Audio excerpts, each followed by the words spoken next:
अप्रैल के रोज केंद्रीय कैबिनेट के प्रवक्ता और खुद कैबिनेट मंत्री अश्विनी वैष्णव हम पत्रकारों के सामने आते हैं और एक ऐलान करते हैं।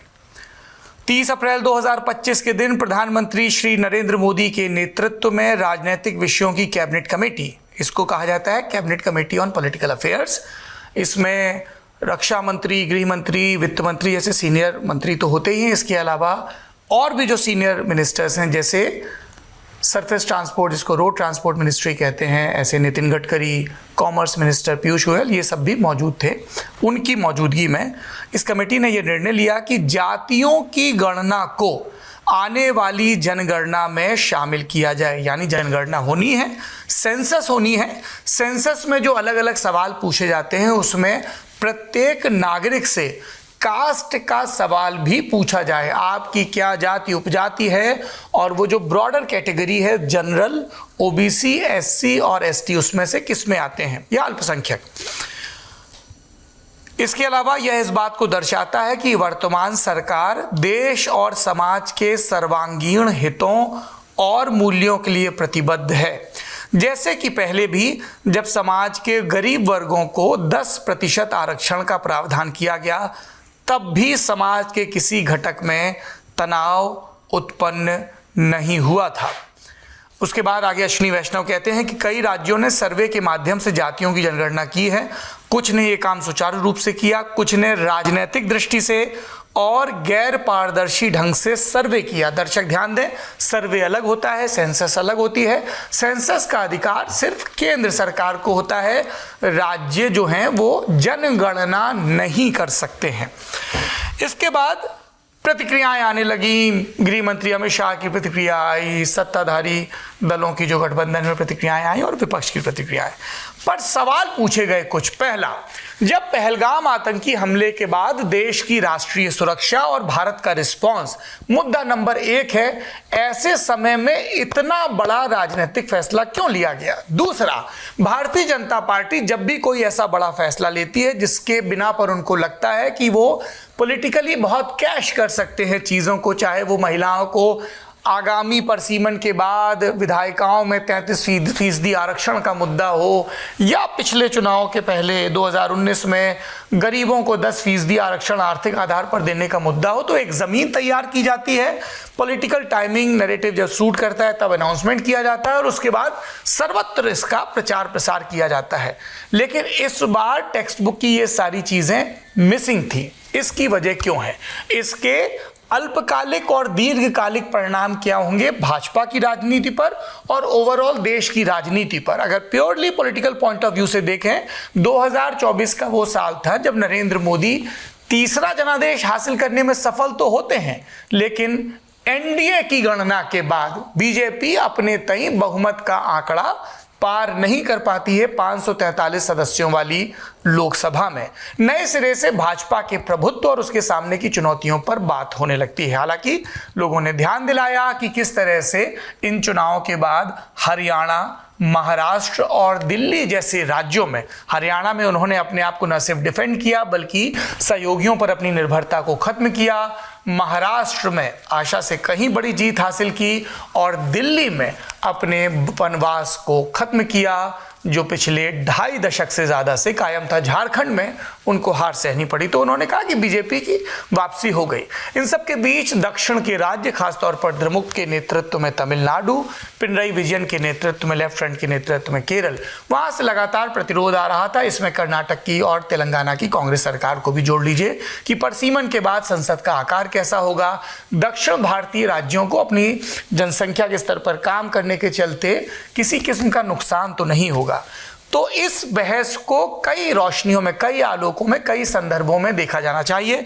विस्तार से बातचीत के लिए हमारे साथ मौजूद हैं मेहमान जिनका मैं आपको पहले ही परिचय करवा चुका हूं। सबसे पहले मैं रुक कर रहा हूं विकास पाठक का इस सवाल के साथ कि इस फैसले के पहले भारतीय जनता पार्टी में संगठन के स्तर पर, राष्ट्रीय स्वयंसेवक संघ के स्तर पर और सरकार के स्तर पर किस तरह की चर्चा हुई जिसके बाद ये बड़ा और राजनीतिक दृष्टि से बहुत दूरगामी फैसला लिया गया? विकास पाठक जी। देखिए, ऐसा है कि जहां तक सवाल है सरकार का या भारतीय जनता पार्टी का, तो ये फैसला जब आया है उससे जस्ट पहले पूरा का पूरा डिबेट जो है पहलगाम पे था, उससे पहले कई दिन नेशनल हेरल्ड पे था। तो ये जो अचानक से फैसला आया वो सच्चाई है, उससे पहले पार्टी ऑफिस में या पार्टी के नेताओं में उसकी चर्चा उससे पहले नहीं थी। हाँ, ये मुद्दा रहा है पिछले 1-2 साल से, इसमें कोई डाउट नहीं है। जब से कांग्रेस ने इसको उठाना शुरू किया, राष्ट्रीय स्वयंसेवक संघ ने पिछले वर्ष जो है ये कहा भी था सुनील अंबेकर जी के प्रेस कॉन्फ्रेंस में कि जातिगत जनगणना अगर वेलफेयर मेजर्स के लिए हो जाए उस पर्पज से तो उसमें कोई खराबी नहीं है, लेकिन उसे पॉलिटिकल टूल की तरह यूज ना किया जाए। तो अब सच्चाई ये है कि जब ये, जैसे आपने कहा, जब ये मुद्दा जब अचानक ये आया कि तो पहलगाम जब मेन न्यूज साइकिल में था उसके अचानक बाद से ये चीज आई कि जातिगत जनगणना होगी। अब इसके क्या मायने हैं ये तो अगर आप बीजेपी में पूछेंगे तो लोग गेस करते रह जाएंगे, लेकिन इसका एक मायना ये जरूर है कि जहां पहलगाम पे बहुत ज्यादा एक्सपेक्टेशंस थी और आगे भी बहुत कुछ चीजें होंगी, वहां साथ में एक बहुत बड़ा मुद्दा आ गया।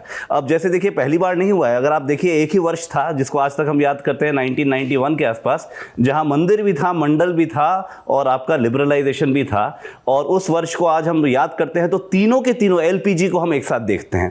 अब ये भविष्य में क्या होगा, ये बहुत बड़ा ये मुद्दा है, ये कास्ट सेंसस, और at the same time Pahalgam के जो डिस्टर्बेंसेस अभी लग रहे हैं, वो जो बिल्डअप है वो भी लग रहा है कि बड़ा बिल्डअप हो सकता है।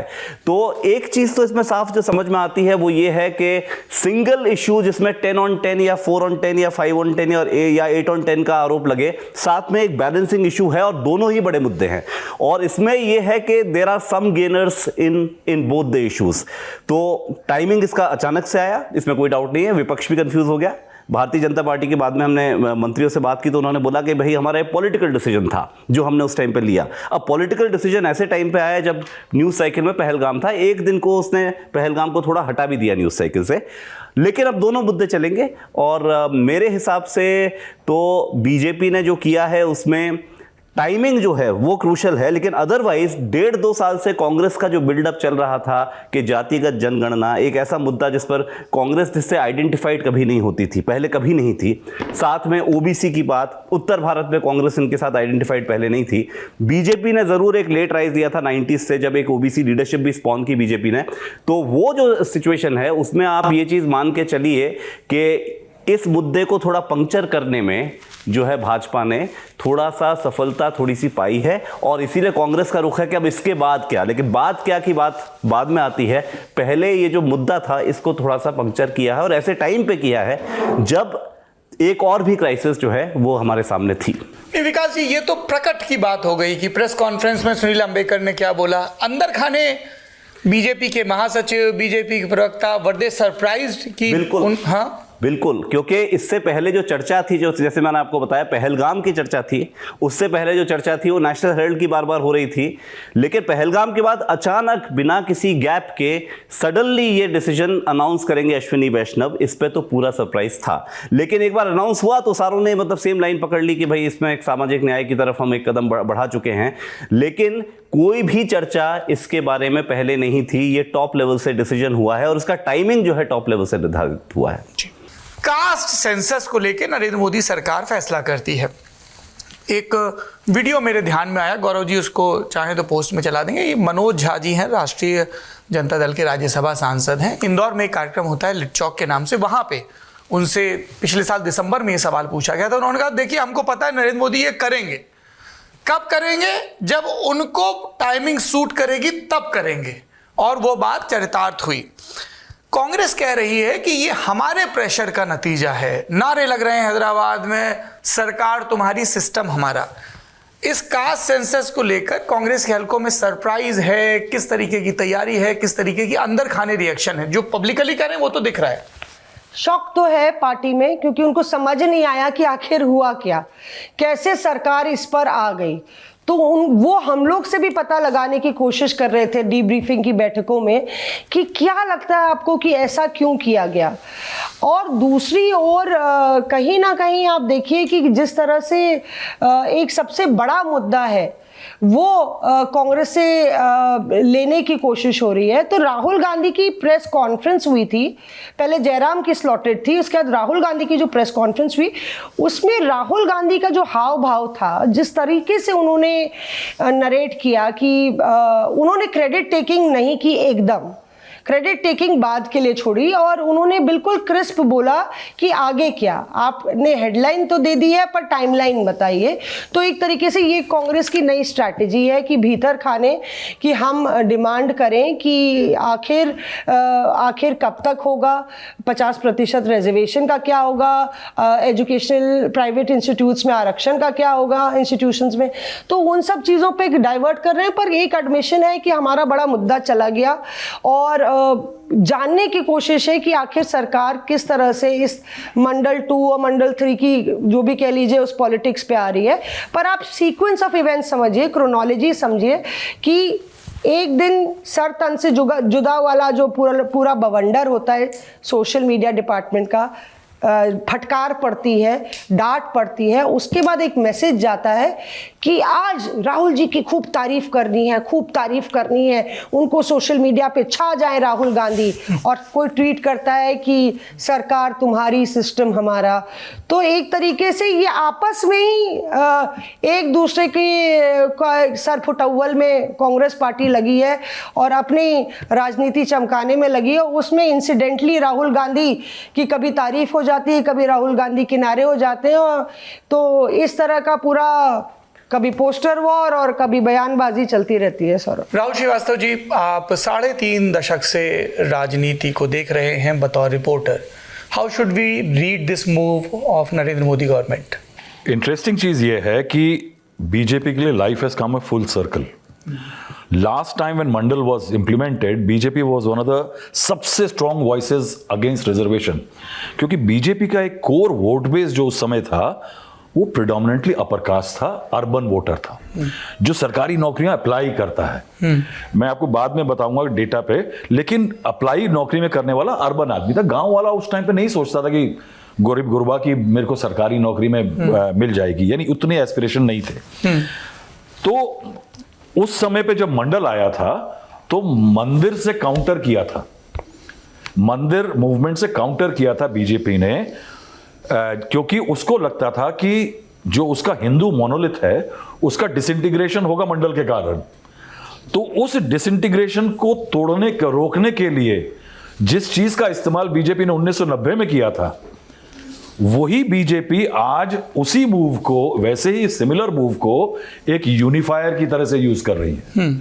द मूव टुडे, ये जो कास्ट सेंसस है, ये एक यूनिफायर की तरह कर रही है, क्योंकि आरएसएस के अंदर ये बड़ी क्लियर भावना है कि जो लोकसभा चुनावों ने एम्पलीफाई किया है कि जो कास्ट का सब डिविजन करके जो जातियां, खासकर ये पार्टियां, अखिलेश यादव का पीडीए, आपका तेजस्वी का माई बाप जी, ये दो एलिमेंट्स ने बड़ा क्रिटिकली दिखाया बीजेपी को कि हिंदुत्व की हांडी जो है बहुत लॉन्ग टर्म नहीं होती है। 1989 1990 के बाद आपने देखा बीजेपी 93 आते आते मुलायम सिंह यादव ने बाहर कर दिया।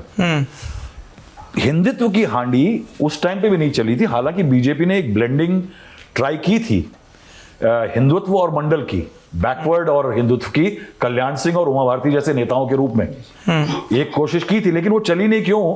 क्योंकि उसके टाइम पे ये नहीं था कि बीजेपी का सपोर्ट बेस ऐसा था। बीजेपी के अंदर top leadership was anti OBC, that brahminical domination था पार्टी के अंदर, और वो किसी भी तरह से कल्याण सिंह जैसे आदमी के राइज को नहीं देखना चाहता था। तो BJP miss the bus there, वहां पे बीजेपी आई। उस समय पे क्या था कि बीजेपी ने कोशिश की थी कि एक हल्की सी परत चढ़ा दो, चांदी का वर्क चढ़ा दो अपने हिंदुत्व कोर के ऊपर जाति का। अब क्या कोशिश है? अब आपका कोर अब आपका यह है कि आप कोर में जा रहे हैं जात के। तो ये बीजेपी के लिए बहुत बड़ा मूव है। This is the true Mandalisation of BJP, मैं कहूंगा।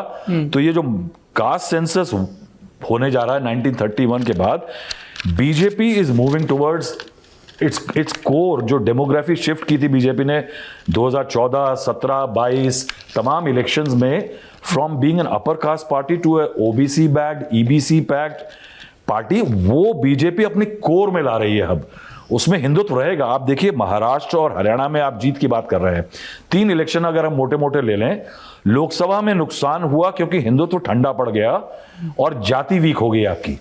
हरियाणा और महाराष्ट्र में आपने जाति के जो समीकरण थे और बाकी फ्रीबीज के जो थे उसको सेट अच्छा किया तो आप जीत गए।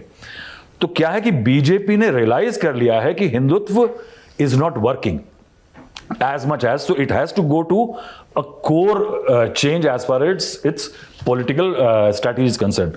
दूसरा टाइमिंग की जो बात हो रही है, टाइमिंग की बात यानी ये बीजेपी चेंज कर गई, ये स्लो पीरियड से जा रहा था। आरएसएस निरंतर बोल रही थी, बीजेपी के एलाइज बोल रहे थे। और एक बात याद रखिएगा कि बिहार के अंदर कुछ हो रहा है और BJP has to do something in Bihar. तो सेंसस अभी शुरू हो रहा है, 2026 में खत्म होगा।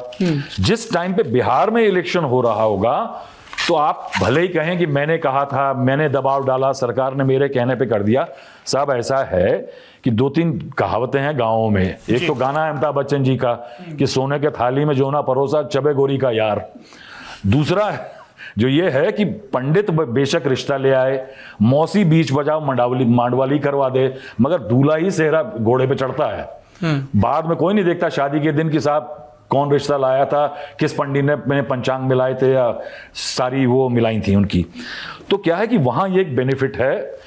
तो टाइमिंग तो बिल्कुल सही है। In Bihar what is happening, Bihar का जो बड़ा स्ट्रेटेजिक चीज है कि बिहार के अंदर सर्वे ने क्लियर कर दिया कि 36% ईबीसी है, 27% के ऊपर करीब आपके बैकवर्ड कास्ट हैं जिसमें यादव वगैरह सब आते हैं। क्लियर डिमार्केशन है कि नीतीश कुमार जो है इस वोट को अपने साथ लेके चल रहे थे और वो फायदे में रहे थे।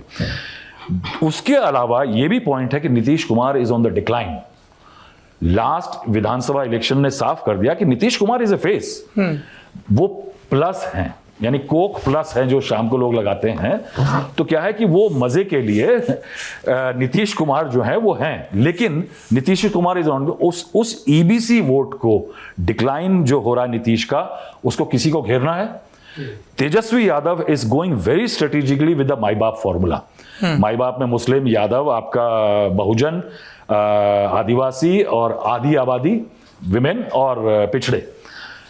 अखिलेश यादव ने पीडीए करके जोर लगाया और उसमें नुकसान पहुंचा दिया बीजेपी को। तो बीजेपी रियलाइजेस बिहार में ईबीसी वोट को घेरने का कोई जरिया चाहिए और नीतीश की वीकनेस के कारण बहुत जरूरी है कि उसको घेरा जाए। तो ये टाइमिंग सरप्राइजिंग नहीं लगेगी आपको। आप इन फैक्टर्स पे आ जाइए तो Bihar election, start of census, इसको एक लॉजिकल स्टेप बना देता है। ये बात सब सही है कि हम इसको बिहार के आसन्न चुनाव के संदर्भ में देख सकते हैं, पर वो तो 2 हफ्ते बाद भी होता। लोग ये भी पूछ रहे हैं ना कि जब every discourse is around national security BJP के लिए एक बड़ा पोल प्लैंक है। उनकी पहचान का आधार है कि भाई हिंदुत्व, राष्ट्रवाद, राष्ट्रीय सुरक्षा, आर्थिक समृद्धि, इन्हीं 3-4 पोल्स के इर्द गिर्द वो घूमते हैं ना। और इनफैक्ट ये बार बार कहा जाता है कि हिंदुत्व और नेशनलिज्म के जरिए वो जो मंडल वाली पॉलिटिक्स करते हैं उन पार्टीज को वो काउंटर भी करते हैं। इसलिए ये पूछा जा रहा है कि ये सारे आर्ग्यूमेंट तो 3 हफ्ते बाद भी रहते हैं। मैं चाहता था कि राजदीप ये पॉइंट उठाऊं तो मैं उनको बोलता कि मैं एक्सपेक्ट कर रहा था ये पॉइंट। देखिए लेकिन प्रॉब्लम इसमें देखिए बहुत मिस करते हैं आप लोग एक दूसरे को। क्या है कि उसमें एक चीज याद रखिए, हेडलाइन मैनेजमेंट बीजेपी की कला है साहब। ये कला प्रधानमंत्री नरेंद्र मोदी से लेकर के बीजेपी के लास्ट कार्डर के आखिरी पंक्ति में दीनदयाल उपाध्याय के अंत्योदय की बात कर लीजिए, नीचे तक में हेडलाइन मैनेजमेंट बहुत बढ़िया है। ये टाइमिंग सूट करती है। देखिए इससे इशारा क्या हुआ है कि आने वाले चुनावों के अंदर, देखिए जिस समय पे बिहार वोट कर रहा होगा उस टाइम पे लोग गली गली घूम करके ये बता रहे होंगे कि साहब कौन जाति के हो, कौन करा रहा है, मोदी करा रहा है।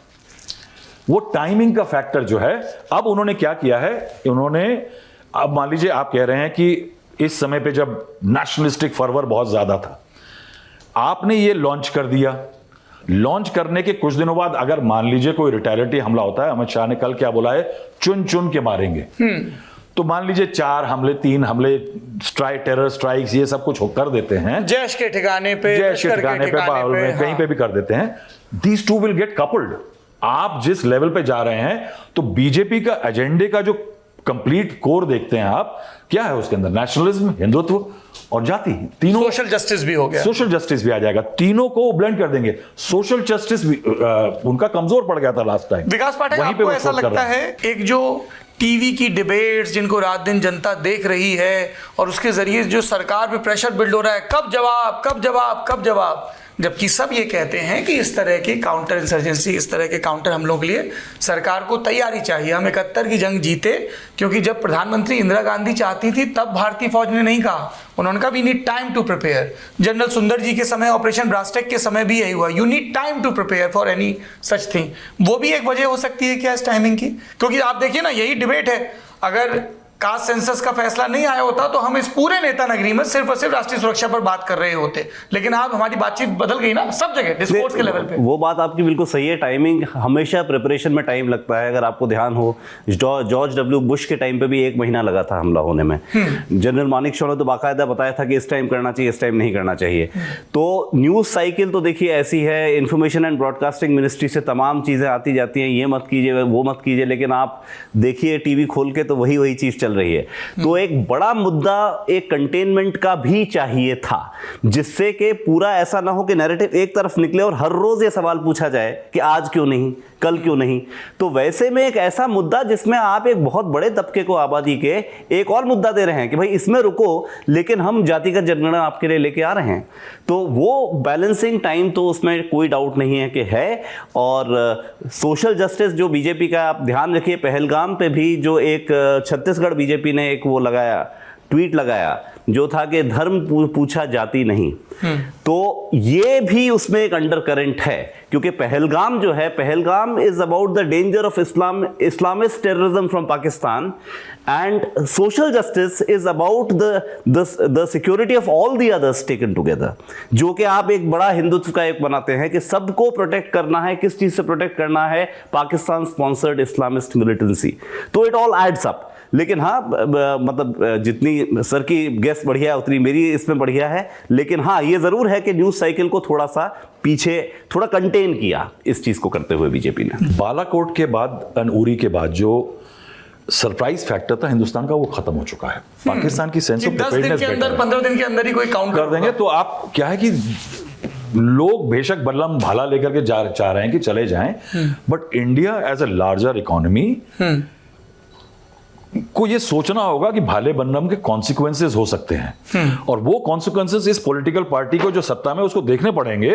क्यों? क्योंकि अगर आज लड़ाई हो जाती है तो क्या किसान सम्मान का पैसा रुकेगा? ये सोचा है? जो लाडकी बहन योजना चल रही है वो चलेंगी? People have to also think कि वो जो क्या है कि पॉलिटिशियन जगाते हैं ऐसे उन्माद, लेकिन क्या है कि उस उन्माद में जनता को भी सोचना चाहिए कि पाकिस्तान की जनता की तरह से अगर हम सोचने लगे तो फिर then we have to be ready for 400 रुपए किलो का आटा in Muzaffarabad. Is the nation ready for that? Thank you. Shyamlal ji, ये उत्सुकता है लोगों में कि इस बार की जनगणना कैसी होगी, क्या पूछा जाएगा, कास्ट, सब कास्ट, क्योंकि अपने यहाँ जाति बहुत कॉम्प्लेक्स स्ट्रक्चर है, बड़ा सीधा सा नहीं। अच्छा, हम ये हैं जी, कोई जाति एक जगह ओबीसी होती है, एक जगह जनरल हो जाती है।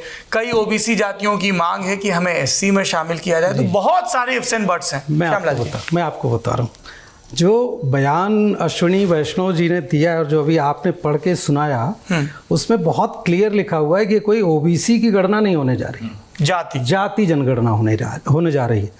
दूसरा, थोड़ा सा पीछे जाइए, जो लोग कह रहे हैं कि अचानक ये इशू आया है, तो मैं आपको बता दूं कि 2019 लोकसभा चुनाव के पहले भी ये विमर्श में था बीजेपी के, और 31 अगस्त 2018 को राजनाथ जी गृह मंत्री थे, सेंसस प्रिपरेशन को लेकर के मीटिंग हुई थी, और शाम को पीआईबी की एक रिलीज़ आती है, उसमें कहा जाता है कि इस बार ओबीसी जातियों की भी गणना होगी। उसमें कहा गया कि ओबीसी की गणना होगी, और इस बुधवार को जो वैष्णव जी ने कहा, वो क्या कहा कि जाति की गणना होगी। दोनों में फ़र्क ये है, उस समय बीजेपी के अंदर ये हलचल थी, और बाद में आपको सबको पता है कि दिसंबर में 2018 के एंड में जा कर के ईडब्ल्यूएस रिजर्वेशन आ गया, उस समय इन्होंने विचार किया होगा। उसके भी थोड़ा सा पीछे जाइए, मैं आपको बता रहा हूँ कि कोई भी कुछ भी कह ले, इस देश में ओबीसीज़ के लिए जितना जितना बड़ा पॉलिसी डिसीजन आप सब मानेंगे कि वीपी सिंह ने किया, जो अभी बता रहे थे राहुल जी, अब वो काका कालेलकर कमीशन तो नेहरू जी ने बनाया था, किसने नहीं लागू किया? जी। मंडल कमीशन मोरारजी भाई ने बनाया था, बाद में कितने प्रधानमंत्री आए, किसने नहीं लागू किया? सारा क्रेडिट किसको मिला?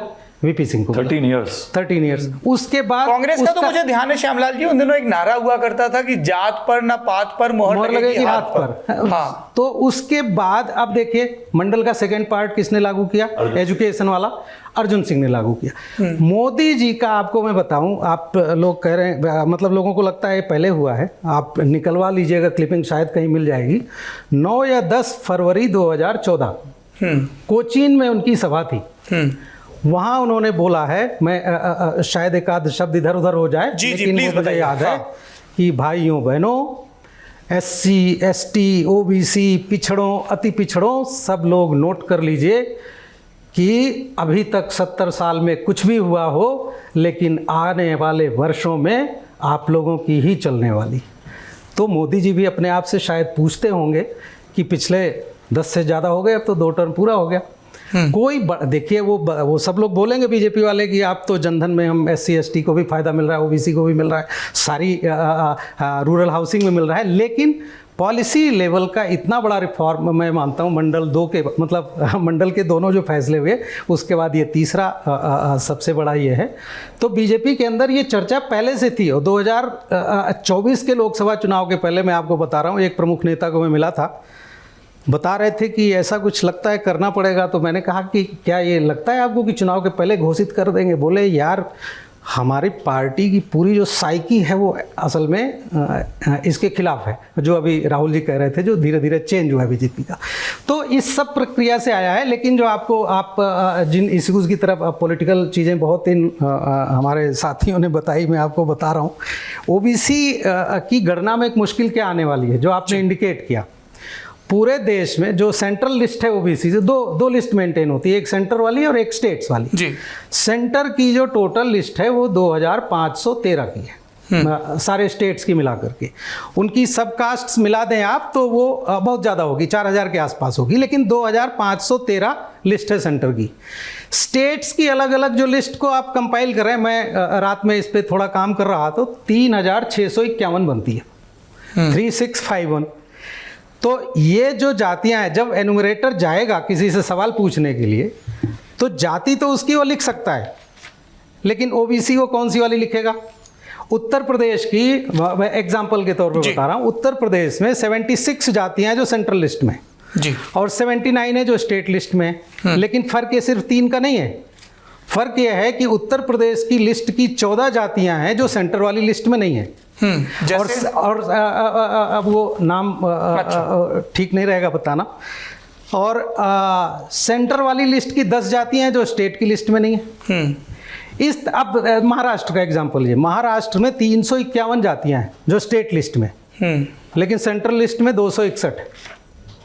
बंगाल को लेकर के पिछले महीनों में काफ़ी लड़ाई चल रही है, आप सबने देखा होगा। तो ये सब कॉम्प्लिकेशन होने वाले हैं, हमें पता है। लेकिन मुझे जो लग रहा है, अब ये सब तो मॉडलिटीज़ ये कर रहे होंगे सेंसस वाले वर्कआउट, लेकिन मुझे लगता है कि ओबीसी वगैरह बाद में कैलकुलेट करेंगे, सिर्फ जाति पूछी जाएगी। और ये आपके दर्शकों को पता होना चाहिए कि जब आज़ादी के बाद, क्योंकि 41 तक तो जाति की जानकारी ली गई है, 31 का डेटा रिलीज हुआ था, 31 का डेटा कलेक्ट किया, 41 में कलेक्ट किया गया था, लेकिन सेकेंड वर्ल्ड वार चल रहा था इसलिए वो रिलीज नहीं किया गया। 51 के बाद नेहरू जी आए, उन्होंने उसको रोक दिया। लेकिन SC STs को लेकर के भी बहुत कन्फ्यूजन होता था, और शुरू की कई जनगणना में कई सारी लिस्ट लेके एनुमरेटर जाता था, बोलता था इसमें से बताओ कौन सी जाति है तुम्हारी, तब वो SC या ST पर क्लिक करते थे। वो ये धीरे धीरे जा करके क्लैरिटी आई है। ये सब प्रॉब्लम अभी भी आने वाली है मुझे लगता है, इसलिए मेरा ऐसा अंदाज है, अभी क्या कर रहे होंगे मैं नहीं जानता, लेकिन शायद ये ओबीसी वगैरह नहीं लिखेंगे। टाइमिंग की आप बात कर रहे थे, मैं बताऊं ये अभी कई चीज़ें इसमें क्लियर नहीं है, जैसे कोई टाइम फ्रेम नहीं दिया गया है आपको जी। जो सेंसस एक्ट है, और आप सबको मालूम है डिलिमिटेशन वाले इश्यू पर वो कहा गया है कि 2026 के बाद के सेंसस के बेसिस पर अगला परिसीमन होगा। तो अब या तो 2026 के बाद जो सेंसस होगा उससे किया जाएगा, अगर इसके बेसिस पर आपको करना है तो फिर एक्ट अमेंड करना पड़ेगा आपको, और या तो इसको खिसकाना पड़ेगा आपको, 27 तक ले जाना पड़ेगा। तो ये सब प्रॉब्लम अभी होने वाली, क्योंकि वीमेन रिजर्वेशन वगैरह सब उसके बेसिस पर डिलिमिटेशन होना है, आपको सब पता है। तो मुझे लगता है अभी इसमें कई सारे कॉम्प्लिकेशंस हैं। स्टेट सेंटर लिस्ट का अलग इश्यू है, फिर जाति, असल में क्या है ना, जाति की जानकारी सारी आ चुकी है। जो 2010-11 में SECC हुआ है, और जैसे अभी हम बता रहे थे कि बीजेपी के अंदर की कॉन्फ्लिक्ट है, जो राहुल जी और विकास जी ने भी इंडिकेट किया, पार्टी के अंदर भी अलग अलग वॉइसेस रहती हैं ना। कांग्रेस, ये सारा क्रेडिट जो आज मोदी जी ले जा रहे हैं, शायद 2011 में कांग्रेस ले गई होती। कांग्रेस, मनमोहन सिंह जी ने 2011 में बोला कि कैबिनेट इस पर फैसला करेगी, और कैबिनेट में उस समय जो मुझे ध्यान है, अब जो उस समय गृह मंत्री थे पी चिदम्बरम साहब, वो बड़े खिलाफ थे, प्रणब मुखर्जी साहब वगैरह, पी चिदम्बरम का। तो ये सब लोग जो है पार्लियामेंट की उनका भाषण जो है कोट हो रहा है सब जगह। उसके बाद कैबिनेट में ये हुआ कि GOM बना दिया गया प्रणब मुखर्जी साहब की अध्यक्षता में। यस, और उसने यूपीए की एक बड़ी खासियत थी, जरा दर्शकों को ठहर के बता भी दीजिए, ये ग्रुप ऑफ मिनिस्टर्स। मैं आपको ग्रुप ऑफ मिनिस्टर्स बता रहा हूँ कि 110 के करीब ग्रुप ऑफ मिनिस्टर्स बनाए थे मनमोहन सिंह जी की सरकार ने। उसमें 90 से ज्यादा जो हेड कर रहे थे प्रणब मुखर्जी साहब कर रहे थे, और वो जैसे अब ये तो खैर CCPA इतना कमाल का फिनोमिना है। आपके मेरे बैचमेट और आपके जूनियर विकास त्रिपाठी गुवाहाटी यूनिवर्सिटी में प्रोफेसर हैं, उनकी PhD इसी पे है। ये जो ग्रुप ऑफ मिनिस्टर्स वाला मॉडल है। एक दिन पार्लियामेंट से बाहर निकलते टाइम प्रणब मुखर्जी से सवाल पूछा, तो बात करते करते कहता, don't harass me, you should remember he is the prime minister, I run the government. अच्छा, वो he was heading majority of the GOM। By the way, जब SECC GOM के पास गया, मुखर्जी साहब ने इसको फैसला किया कि SECC कराएंगे। 5,000 करोड़ मतलब सोशियो इकोनॉमिक कास्ट, अच्छा, सोशियो, और वो बोला गया कि सेंसस के बाद होगा, जिसका डेटा रिलीज नहीं हुआ कभी। सर उसका डेटा मैं आपको बता रहा हूँ, डेटा की कहानी बता रहा हूँ जी। डेटा जो है 4,956 करोड़ उस पर खर्च हुआ जी। करीब 5,000 करोड़ खर्च कर दिया आपने जी। जस्टिस रोहिणी कमीशन बना था सब कैटेगराइजेशन ऑफ OBCs के लिए। रोहिणी कमीशन ने लिखा सोशल जस्टिस मिनिस्ट्री को कि आप वो डेटा हमको कास्ट वाला दे दीजिए तो हमको थोड़ा हेल्प मिलेगी। तो वहां से उनको बताया गया कि ये डेटा रिलायबल नहीं है कास्ट वाला। ये रोहिणी कमीशन नरेंद्र मोदी सरकार का फैसला था। जी जी।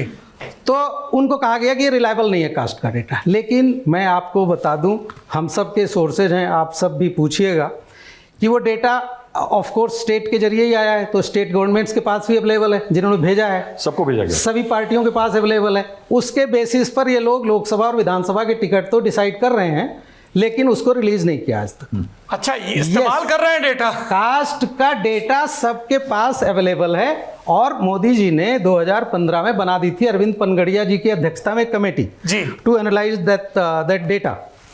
वो 2015 में बनी थी कमेटी। उस कमेटी ने क्या किया, बड़े इकोनॉमिस्ट हैं पनगड़िया साहब, आज तक वो क्या किया गया उस डेटा का कुछ पता नहीं किया चला। वो डेटा 1 टेराबाइट में ऑफिशियली सोशल जस्टिस मिनिस्ट्री में एक अफसर के ड्रॉअर में रखा हुआ है। लेकिन सच ये है कि कास्ट वाला डेटा ये लोग सब यूज़ कर रहे हैं। बस बात ये किया कि उसको पब्लिक नहीं किया गया। तो अब वो थोड़ा जल्दबाजी में किया गया था, और चूंकि बहुत सारे लोग उसके खिलाफ थे, बिना मन के करवाया था, इसलिए वो प्रॉब्लम लास्ट तक बनी रही। अब देखिए क्या कराते हैं। अब जो कराएंगे, अब OBC नहीं कराने जा रहे हैं, उसमें नहीं लिखा हुआ है कहीं भी, वो होगा उसी तरह का SECC जैसा ही। ऑफ कोर्स आप बाद में कास्ट वाइज सब बनाएंगे कि कौन कितने OBC कितने उसके स्टेट वाली लिस्ट के कितने। अब या तो आप क्वेश्चनायर में जो है, अब वो 34 कॉलम का जो क्वेश्चनायर अभी बना हुआ है इनका, वो देख रहा था मैं, उसमें जो है वो SC ST है, लेकिन ये नहीं है, OBC नहीं है। अब उसमें एक जाति, बाकी सब के लिए भी एक जाति आप लिख देंगे, और अगर OBC लिखना हुआ आपको तो OBC कौन सा लिखेंगे, एक कॉलम बनाएंगे सेंटर का, दूसरा बनाएंगे स्टेट का। वो मुझे लगता है बहुत कॉम्प्लिकेटेड हो जाएगा। वैसे हो सकता है ये लोग करें भी, कुछ नहीं कह सकते। इसमें जैसे मान लीजिए कोई मेरे जैसा रिस्पोंडेंट है जो कह रहा है साहब मेरी जाति है, मुझे कोई अफर्मेटिव एक्शन लाभ नहीं चाहिए, आई डू नॉट आइडेंटिफाई। आप जैसे लोगों के लिए भी एक कॉलम रहता है। क्या ये SECC में ही था कि no option, no caste, no caste. 1931 में कास्ट निल भी एक कॉलम, कास्ट निल भी हाँ वो शुरू से रहा है। और SECC में स्पेसिफिकली वो लिखा गया था कि नो कास्ट, तो you can opt for that के। तो मुझे लगता है कि अभी बहुत क्लैरिटी नहीं है इस पर, आगे आने वाले दिनों में शायद धीरे धीरे, क्योंकि अभी सिर्फ पॉलिसी डिसीजन हुआ है कि कास्ट सेंसस होगा। सौरभ, मैं यहाँ पे एक पॉइंट कहूँगा, इन्होंने छेड़ दिया कि ex chief justice of Delhi थे जी रोहिणी जी, जस्टिस रोहिणी, जस्टिस रोहिणी 2017 में हुआ जी, 18 में बनी। कमीशन ने एग्जामिन किया subcategorization of OBC, yes, 1.3 lakh central jobs हैं, उनको भी एनालाइज किया गया जी। उसके बाद ये सारी रिपोर्ट्स भेजेगी सारे देश के चीफ सेक्रेटरीज को, स्टेट्स के, सर। और सारे स्टेट ओबीसी कमीशंस को भी। सर, तो ये जो कह रहे हैं कि सीक्रेट है, वो ज्यादातर डेटा इनके पास पड़ा हुआ है। सर राहुल जी, मैं आपको बताऊं, ये जो आप स्टोरी कर रहे हैं ये मैंने ब्रेक की थी सर। जी। वो क्या हुआ था कि justice Rohini commission, justice Rohini ji यहाँ उसके एक मेंबर थे JK बजाज, और एक मिनिस्ट्री का एक मेंबर था, 3 मेंबर, विज्ञान भवन एनेक्सी में उसका ऑफिस खुला हुआ था। मुझे कहीं से वो चिट्ठी मिल गई थी जो आप दिखा रहे हैं। किया क्या था इन्होंने, पहले तो एक बार इन्होंने चिट्ठी लिख करके भेजा, उस समय सोशल जस्टिस मिनिस्टर थे थावरचंद गहलोत, कि हमारे पास कोई कास्ट का डेटा नहीं है, तो हमको एक सर्वे कराना पड़ेगा देश भर से ओबीसी की जातियों का, तो उसके लिए फंड चाहिए। लेकिन कुछ शायद और कहीं से कोई बात हुई होगी, तो 2-3 महीने के बाद एक दूसरी चिट्ठी उनकी आ गई, now we don't want this survey. अब उसके बाद किया क्या उन्होंने, उसके पहले के 5 साल जब इन्होंने सर्वे कराया, जो आप डेटा 1.3 लाख कह रहे हैं, तो 5 साल का ग्रुप ए और बी की सारी भर्तियां केंद्र सरकार की, उसका डेटा निकलवाया जातिवाद ओबीसीज का, और सेंट्रल इंस्टीट्यूशंस के एडमिशन का, means IITs, IIMs, AIIMS and central universities. अब उसकी कहानी सुन लीजिए, उसमें जो डेटा सामने आया, 2600 के आसपास ओबीसी जातियां हैं, 2513 मैंने बताया, आप सुनाया आपने। उसमें 10 जातियां थी जिनका रिप्रेजेंटेशन लगभग एट पार मिल रहा था। अब एक बड़ा, देखिए मैं यहाँ कोई यादवों का प्रोग्राम 10 कास्ट का था 24.95%। मैं आपको बता रहा हूँ, आई एम ए जर्नलिस्ट, मैं यादव के नाते नहीं बोल रहा हूँ, मैं आपको बताऊँ, एक परसेप्शन बना हुआ है ना कि यादव ने सब कब्जा कर रखा। वो 10 कम्युनिटीज जो है, इन्होंने देखा कि 10 का रिप्रेजेंटेशन एट पार है। वो कौन है, यादव हैं, कुर्मी हैं, राजस्थान के जाट भी सेंट्रल लिस्ट में हैं, देन सैनी हैं, एडवा हैं केरल वाले, वोक्कालिगा हैं कर्नाटक के, थेवर है तमिलनाडु वाले, और आंध्रा की कौन सी, कापू। हाँ। तो ये 10 के आसपास जाती हैं। अब इनको लगा कि अगर ये 10 जो भी सब कैटेगराइजेशन करेंगे, तो 10 को कहीं एक साथ ही रखना पड़ेगा। तो 10 अगर एक कैटेगरी में पहुंच गए, 10 ने बवाल काट दिया, तब क्या होगा। तो सारा का सारा मामला ठप कर दिया गया। उसमें इंटरेस्टिंग चीज ये थी कि 983 कास्ट, जीरो रिप्रेजेंटेशन था। सर 37% को zero representation. That's what I wrote in the story, but I am telling you the fact. क्या है कि ये बड़ा एक कंफ्यूजन है, विदाउट द कास्ट डेटा क्या प्रॉब्लम होती है। 2600 जातियां हैं, आप सबको मालूम है कि हो सकता है 2600-2500 में से कोई 10-20 जातियां ऐसी हों जिनकी आबादी तेलंगाना में या विशाखापट्टनम में 2 जिलों में 20-30 हज़ार हो। अब उनको how you can compare with Yadav and Kurmi जो सारे देश में फैले हुए हैं, जिनकी 10 करोड़ 15 करोड़ आबादी होगी। तो ये कंफ्यूजन हमेशा रहता है। क्या है वो सब प्रॉब्लम सब कैटेगराइजेशन का था। इतनी सब कैटेगरीज निकल आई थी 2011 इस SECC से कि सरकार को के तोते उड़ गए थे उस टाइम पे कि इसका अब करे क्या क्या। इसीलिए सर, इसलिए उसका उन्होंने बेहतर इस्तेमाल किया। मैं बता रहा हूँ कि टिकट बंटवारे के लिए सब पार्टियों ने किया, जो राज्य में है राज्य वालों ने भी किया, और दोस्त लोग बताते रहते हैं ना कि उसका इस्तेमाल क्या कर रहे हैं। इंटरेस्टिंगली सौरभ, जो ये आपका बिहार का सर्वे है जी, ये भी इसके अंदर भी एक लेयर विद इन लेयर है जी। और मैं कहता हूं कि ये जो बीजेपी ने मूव किया था, एक मैं बता दूं, सुषमा स्वराज ने 2010 में चिट्ठी लिखी थी सरकार को कि साहब कास्ट सर्वे कराइए। 2017 में देखिए तैयारी चल रही थी ये रोहिणी कमेटी से। 18 में राजनाथ सिंह ने कहा ओबीसी की काउंटिंग होगी। 19 में आते आते बालाकोट हो गया, सरकार के बल्ले बल्ले हो गए, इनकी मसल्स बढ़ गई। तो इन्होंने 19 में जो क्वेश्चनर प्रिपेयर किया सेंसस का, उसमें कास्ट पे एक भी सवाल नहीं था। That was the clearest indication कि हेडलाइन शिफ्ट हो गई, वो ईडब्ल्यूएस हो गया, पॉलिटिकल इंटेंट शिफ्ट हो गई, ईडब्ल्यूएस हो गया था। बालाकोट से इनको लगा था कि हमारे पास एक नेशनलिस्ट SC एक्ट पे उन्होंने रिवर्स कर ही दिया था सुप्रीम कोर्ट को, यूनिफायर आ गया है हमारे पास, तो अब हम चल जाएंगे। लेकिन वहां से जाकर के अब गाड़ी दोबारा आ रही है।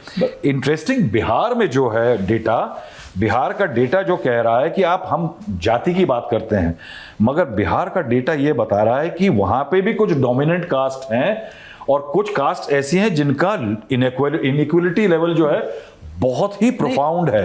अब वो उसमें कह रहे हैं कि जो जातियां ज्यादा फायदा उठा रही हैं वो है कुशवाहा, कुर्मी, बैकवर्ड्स जो रिजर्वेशन है उसका फायदा कुछ ही जातियां उठा रही हैं, वही होंगे। यहीं पे मैं कह रहा हूं कि बीजेपी का पॉलिटिकल गेम प्लान लाई करता है।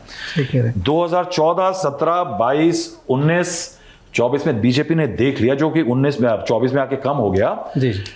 एक यादवाइजेशन हुआ है नॉर्दर्न यूपी और बिहार की बेल्ट में कि जो बेनिफिट्स थे रिजर्वेशन के, उनका फायदा कौन उठा गया?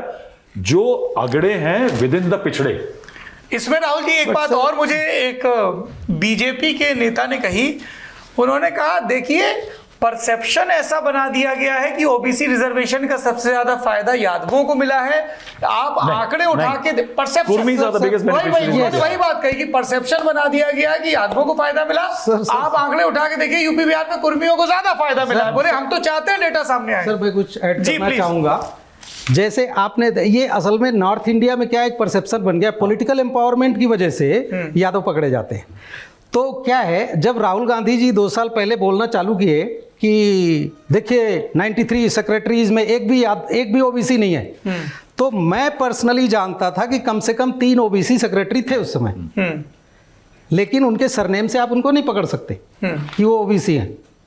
तो अब ओबीसी नॉर्थ इंडिया में क्या है, अगर यादव दिखा तभी आपको ओबीसी लगता है, कुर्मी को तो आप पहचानते नहीं, या साउथ की जाती है। देखिए आबादी भी यादवों की बहुत ज्यादा है कंपेयर टू कुर्मीज, और पॉलिटिकली वॉइस वो ज्यादा। अच्छा, एक और चीज वो भी वही बात कर रहे हैं कि 1931 के सेंसस में एक ये भी मेंशन्ड है कि बहुत बार कई सारी जातियां अपना नाम एक साथ क्लब करके एक बड़ा कंसोलिडेशन बना लेती हैं। उसमें एग्जांपल दिया है यादव और विश्वकर्मा, जिसमें 4-5 जातियां हैं। तो ये सब देखिए इस सेंसस में ये भी आएगा। इतने सारे नाम होते हैं एक जाति के, या इतने छोटे छोटे डिफरेंसेस होते हैं कि उसको जब आप कंपाइल करेंगे into a single caste group, वो भी तो एक इसमें जैसे ये कंपाइलेशन में एक इशू ये आएगा।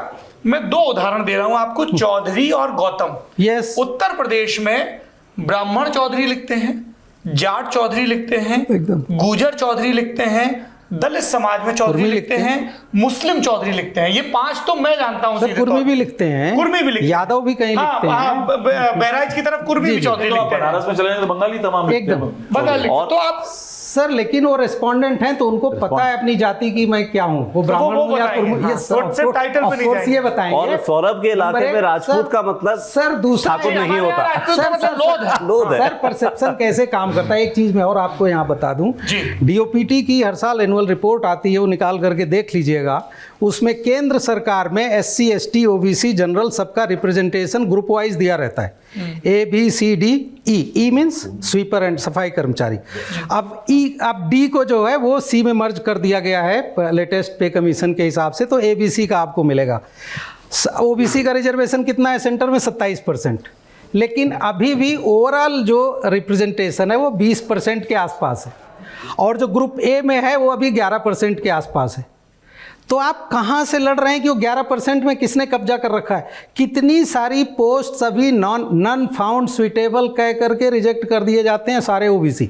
वो कहाँ वो ग्रुप ए में SC इज 12.86 ओनली, ठीक है, ST इज 5.6, ठीक है, क्योंकि पहले से 16.8 ओनली। चलिए 16 हो गए ना, तो 27 नहीं है। ये ग्रुप ए का आप बता रहे हैं? हाँ, ग्रुप ए का जितने नीचे के जॉब हैं उसमें परसेंटेज इंप्रूव कर जाती है, उनमें बेटर क्योंकि they are not takers also. इसमें जो बिहार का सर्वे बड़ा, उससे मैं कह रहा हूं कि मेरा जो मानना है कि एक जाति का सर्वे करके एक बीजेपी एक स्क्रीन क्रिएट कर देगी जहां पे जो जातियां बीजेपी के लिए डाई हार्ड ओपोनेंट्स बन चुकी हैं उनका एक आइसोलेशन ट्राई किया जाएगा। EWS एकदम नॉन यादव ओबीसीज को जोड़ करके जो एक्सपेरिमेंट सक्सेसफुल हुआ था 2017 में बीजेपी के लिए उत्तर प्रदेश में, ये पूरी उसकी एक पटकथा लिखी गई है।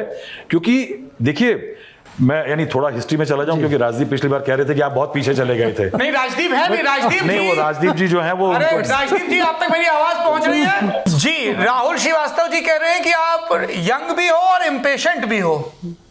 नहीं, मैं ना यंग ना इम्पेशेंट हूँ। पिछली बार मुझे लगा राहुल श्रीवास्तव थोड़ा ज्यादा इतिहास में इतिहास बहुत जरूरी है। जो लोग इतिहास भूल जाते हैं वो गलतियां करते हैं। कभी कभी वर्तमान में जाना चाहिए। लास्ट टाइम बहुत आगे 1960 की जरूरत नहीं थी। हम लोग मुझे लगता है ऐसी चीज पर बात कर रहे थे जो आज की बात होनी चाहिए। No, the opposition forced Jawaharlal Nehru to adopt a resolution which could never be implemented.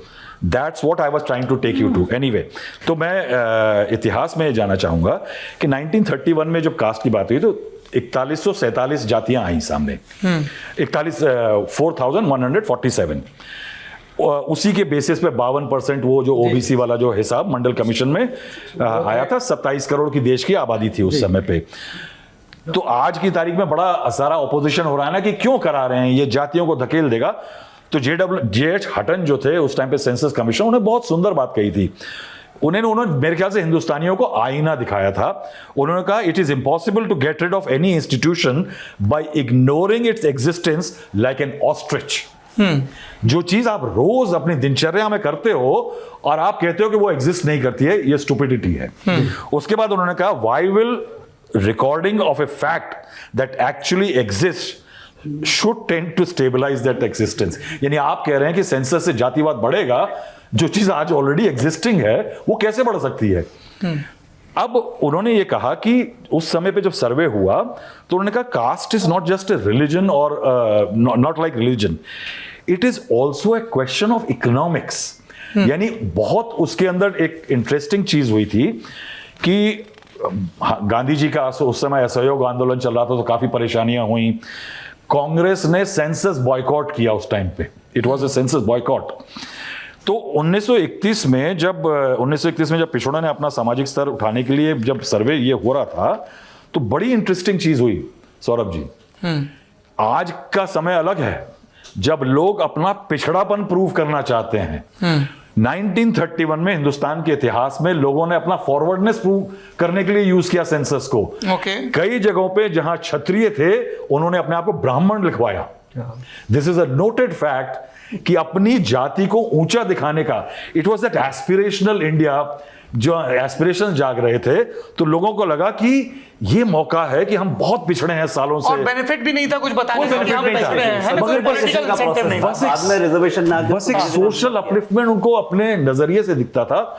तो लोग समझे कि सरकारी बाबू आया है पूछने हमारी जात, तो बता दे थोड़ा सा ऊपर है तो शायद मेरा स्टेटस। यानी ये बताता है कि कास्ट कितनी डीप रूटेड थी और डिस्पैरिटीज और लोगों के खिलाफ भेदभाव कितना डीप था कि लोग अपने को इवन ठाकुर्स ब्राह्मण बता रहे थे उस टाइम पे अपने आप को। सौरभ उसमें मैं थोड़ा एक ऐड करना चाहूंगा कि इस पे ये भी, लेकिन जो एग्री करता हूं मैं राहुल सर से, लेकिन तमाम लिटरेचर है चाहे वो निकोलस डर्क्स का हो, बर्नार्ड कोहन का हो, जो बताता है कि जब अंग्रेजों ने कास्ट को इन्यूमरेट करना शुरू किया तो नया एक प्रकार भी कास्ट का क्रिएट हुआ। Caste was not static, it was fluid, और उस प्रोसेस के अंदर फ्लूइडिटी थी और उस प्रोसेस के अंदर नए क्रिस्टलाइजेशंस हुए। प्रॉब्लम यही आई 1931 के सर्वे की सबसे बड़ी प्रॉब्लम यही आई क्योंकि रीजनल डायनेमिज्म था एक स्टेट के अंदर। लेकिन 1931 में आजीविका को जो ऑक्यूपेशन का क्राइटेरिया लिया गया उसने बहुत सारी इंटरेस्टिंग चीजें करी, वर्ण को नहीं बनाया उसने। आशीष रंजन जी बड़ी देर से इंतजार कर रहे हैं हमारे साथ जुड़े हुए। आशीष रंजन जी, डेटा पे इनका काफी काम रहता है, बताइए सर क्या कहेंगे कास्ट सेंसस को लेकर नरेंद्र मोदी सरकार, केंद्र सरकार के इस फैसले पर क्या असर होगा इसका? धन्यवाद सौरभ जी। पहले तो जब डेटा की बात किया तो एक हम डेटा की बात करते हैं कि डेल्स जहां से जिससे मैं जुड़ा हुआ हूं, पिछले एक साल में 4 सर्वे किया है लोकसभा चुनाव के दौरान, फिर महाराष्ट्र के विधानसभा, झारखंड के विधानसभा और दिल्ली के सर्वे। और इन चारों सर्वे में कमोबेश एक जो बड़ा डेटा निकल के आया वो ये कि हमने एक सवाल स्पेसिफिकली पूछा था कि क्या आप चाहते हैं, in your opinion do you think caste census should happen. तो उसमें जो है दिल्ली को छोड़ के बाकी सभी जगह पे मतलब कि 60% से ज्यादा लोगों ने कहा कि कास्ट सेंसस होना चाहिए। तो जो मोदी सरकार की जो अभी घोषणा है, अब काफी सारी चीजें डिस्कशन हो गए उस पर, तो मैं उधर से नहीं आऊंगा, लेकिन एक चीज बात तय है कि ये इनएविटेबल था। कब होना था, अचानक उन्होंने किया, ये एक अलग विवाद का विषय हो सकता है। उसी सर्वे में जब नेशनल इलेक्शन लोकसभा चुनाव 2024 की बात कर रहे हैं, उसमें जब हमने स्टेट वाइज थोड़ा इसी सवाल को लेके जब पूछा, तो बिहार, छत्तीसगढ़, मध्य प्रदेश, उड़ीसा, गुजरात जैसे राज्य जहां पे ओबीसी की पॉपुलेशन काफी अधिक है, वहां 70% से ज्यादा लोगों ने कहा कि कास्ट सेंसस होना चाहिए। ये एक डेटा पॉइंट है। दूसरा डेटा पॉइंट, मैं डायरेक्ट आपके सवाल पे आ जाता हूं कि आखिर बीजेपी ने ऐसा क्यों किया। तो एक जो राहुल जी और दूसरे पैनलिस्ट डिस्कशन कर रहे थे रोहिणी कमीशन के इम्प्लीमेंटेशन को लेके, या उत्तर प्रदेश में जो अमित शाह ने एक नया फॉर्मूला अपनाया था, नॉन यादव ओबीसी का, नॉन यादव एससी का, सो बेसिकली, और उसको कई स्टेट में भी इम्प्लीमेंट किया उन्होंने। तो बेसिकली जो नॉन डोमिनेंट कास्ट था उसके अगेंस्ट में जो मोबिलाइजेशन की कोशिश उन्होंने किया, उसका एक एक्सटेंशन रूप वो देखने की कोशिश कर रहे हैं। इसमें एक चीज बहुत थ्योरेटिकली मैं बोलना चाहूंगा कि ये जो 80 और 90 के दशक में जो रीजनल पार्टीज का उदय हुआ, और जिसको प्रोफेसर क्रिस्टोफ जेफ्रोलेट और संजय कुमार जी अपने किताब में राइज ऑफ प्लेबियंस में कहते हैं, जिसमें एक इंटरमीडिएरी जो कास्ट थी, इंटरमीडिएरी कास्ट जो अपर कास्ट से थोड़ा सा नीचे थी, और पीजेंट कम्युनिटी थी, धीरे धीरे फॉर एग्जांपल जाट, यादव, कुर्मी, ये सब, उनका दबदबा न सिर्फ पॉलिटिकली बढ़ा और सोशली इकोनॉमिकली मजबूत हुए, और पॉलिटिकली और सोशली भी उनका दबदबा काफी बढ़ा। उसको लेके बेसिकली जो पॉलिटिक्स बीजेपी करने की कोशिश कर रही है in terms of caste census, वो यही कह रही है कि जो मेजर डोमिनेंट कास्ट है उसको साइडलाइन करके बाकी को मोबिलाइज करने की कोशिश कर रही है। अगर बिहार चुनाव के संदर्भ में कहें तो ये क्लियर कट यादव वर्सेस जो अदर ओबीसीज है उसको वो मोबिलाइज करने की कोशिश करी। तो क्या यह मान लें कि बीजेपी के साथ सब विन विन गेम है?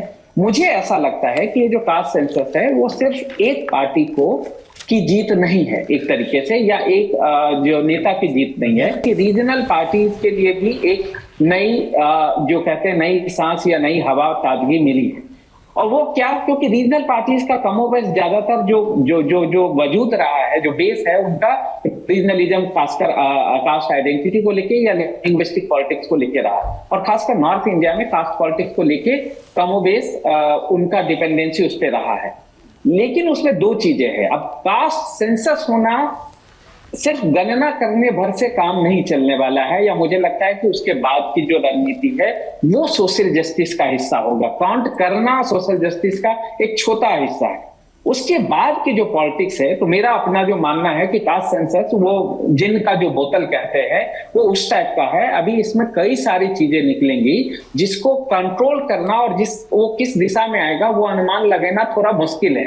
बहरहाल 90 के दशक में जो मंडल की पॉलिटिक्स हुई थी उसके तुलना में अभी बहुत बदल जाएगा। उस तरीके का प्रोटेस्ट नहीं होगा, क्योंकि अगर मान लीजिए, क्योंकि असली डिमांड जो होगा अपोजिशन का वो ये होगा कास्ट सेंसस के बाद कि रिजर्वेशन की जो बात हो रही है कि वो बढ़ाया जाए, वो सब बात करें। दूसरा जो डिमांड होगा वो कि reservation in private sector, private job में, प्राइवेट एजुकेशनल इंस्टीट्यूट में, क्योंकि लिबरलाइजेशन के बाद ज्यादातर ये हुई कि धीरे धीरे सरकारी नौकरियां कम हो रही है, अनऑर्गेनाइज सेक्टर में प्राइवेटाइजेशन काफी बढ़ा है, तो नौकरियां उधर जा रही है जहां पे रिजर्वेशन लागू नहीं है, वहां की डिमांड होगी। हालांकि वहां एक और बड़ा चैलेंज है कि आप ऑर्गेनाइज सेक्टर हमारे देश में बहुत कम है, और वो जो करीब 10% से भी कम का आंकड़ा है। तो जो बड़ा सेक्टर है अनऑर्गेनाइज सेक्टर, उसमें कैसे ये रिजर्वेशन को पॉलिसीज को इम्प्लीमेंट करवाएंगे, ये एक बड़ा डिफिकल्ट चीजें है जो कि हमें सरकार को देखनी पड़ेगी।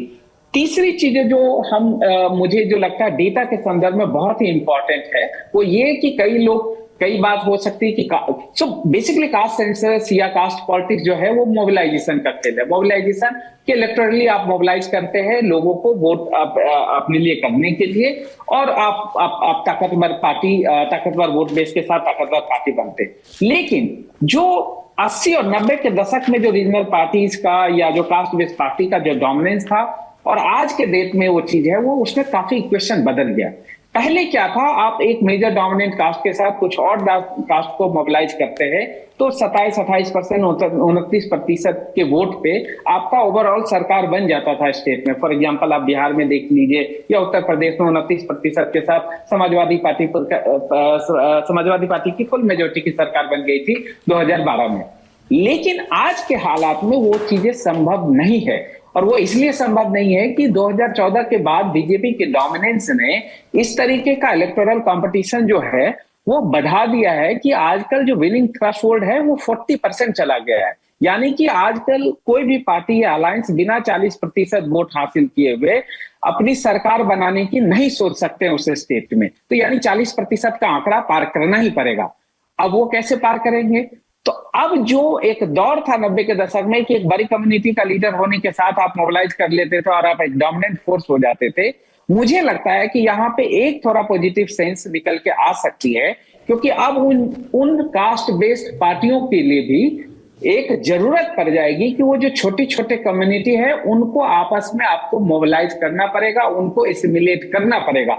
अदरवाइज वो जो 40% का आंकड़ा है वो पार नहीं कर पाएंगे और वो कभी भी पावर से बहुत समय तक दूर ही रहेंगे।